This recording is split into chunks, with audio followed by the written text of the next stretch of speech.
In this quick tip, we're going to take a look at adding dimensions to your Cadasio 3D presentations.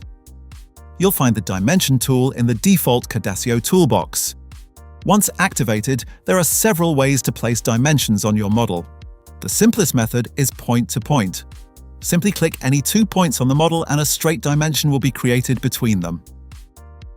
Holding Ctrl while selecting will allow you to snap directly to edges. Clicking a single straight edge will create a dimension showing its length. Selecting 2 parallel straight edges will create a distance dimension between them. Selecting 2 straight edges that are not parallel will create an angular dimension. Selecting a single circular edge will create a diameter dimension. Selecting a second circular edge will create a dimension showing the distance between the 2 center points. Once a dimension has been placed, there are several options available to customize its appearance and position. The dimension type can be changed. For example, you can switch between diameter and radius.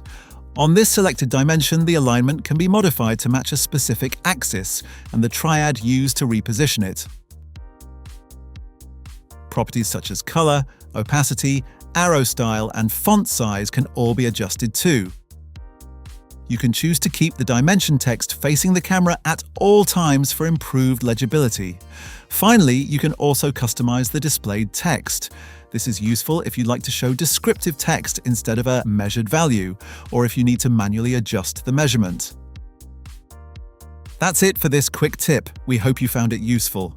Be sure to follow Cadasio on your favorite social channels for more tips, tricks, and tutorials.